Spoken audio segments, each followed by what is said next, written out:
Syria जो कभी middle east का ऐतिहासिक और सांस्कृतिक केंद्र हुआ करता था, आज 13 साल बाद फिर गृह युद्ध की आग में जल रहा है। वहां का सबसे बड़ा शहर एलेप्पो विद्रोहियों के कब्जे में है।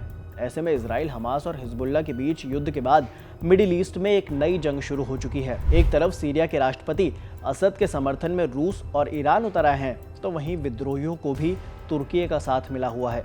और यही वजह है कि एलेप्पो के बाद विद्रोही हमा पर कब्जा कर रहे हैं और उसके बाद उन्होंने दीर अल जोर को भी अपना निशाना बनाया है। अब ताज़ा रिपोर्ट्स की माने तो विद्रोही होम शहर की तरफ आगे बढ़ने लगे हैं। मगर इन सबके बीच बाबा वेंगा की भविष्यवाणी ने पूरी दुनिया को चौंका रखा है। बाबा वेंगा ने बताया था कि सीरिया के पतन से विश्व युद्ध की शुरुआत होगी। अब इस भविष्यवाणी को ऐसे समझें कि सीरिया में विद्रोहियों ने एलेप्पो और हमा समेत 3 शहरों पर कब्जा कर लिया है। अब वो होम्स की तरफ बढ़ रहे हैं।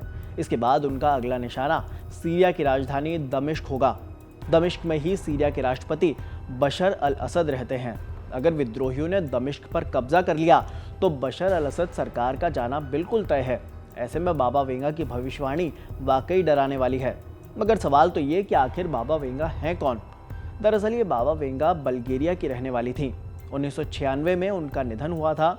उन्होंने भविष्यवाणी की थी कि सीरिया का पतन ही वैश्विक संघर्ष की वजह बनेगा। उन्होंने ये भी कहा था कि सीरिया के पतन के साथ ही पश्चिम और पूर्व की शक्तियों के बीच बड़ा युद्ध शुरू हो जाएगा। इस वसंत पूर्व में एक युद्ध शुरू होगा। ये तीसरा विश्व युद्ध होगा। यह युद्ध पश्चिम को तबाह कर देगा। ऐसे में अगर यह सच साबित हुआ तो दुनिया के लिए बड़ी टेंशन होगी। उधर सीरिया में ताज़ा हालात पहले ही दुनिया को डराने वाले हैं। हयात तहरीर अल शाम के नेतृत्व में विद्रोही गुट असद की सरकार को ढहाने के प्लान में जुटे हैं। इन विद्रोहियों को तुर्की, इजराइल, अमेरिका और कई अरब देशों का साथ मिल रहा है। कई दूसरे पश्चिमी देश भी इन गुटों को हथियार और फंडिंग देने में जुटे हैं। सीरिया के बड़े हिस्से पर इन विद्रोहियों का कब्जा हो चुका है। अलेप्पो के अंतर्राष्ट्रीय हवाई अड्डे पर भी विद्रोहियों ने अपना कंट्रोल कर लिया है, जबकि सीरिया के बाकी हिस्से पर राष्ट्रपति बशर अल असद की सेना का कब्जा हो चुका है। असद के साथ रूस और ईरान खुलकर खड़े हैं। रूस विद्रोहियों पर लगातार बमबारी भी करने में जुटा है। सीरिया के कई शहरों में रूस के सैन्य अड्डे भी हैं। अंदर की खबर तो मगर यह है कि रूस के लिए सीरिया बहुत अहमियत रखता है। सीरिया में रूस के एयरबेस हैं। सबसे इंपॉर्टेंट उनमें से एक खमेमी एयरबेस और दूसरा तारतूस का नेवल बेस है। सीरिया के नौसैनिक बेस पर भी रूस के कई युद्धपोतों की तैनाती है और यही वजह है कि रूस सीरिया को हाथ से बिल्कुल भी नहीं जाने देना चाहता।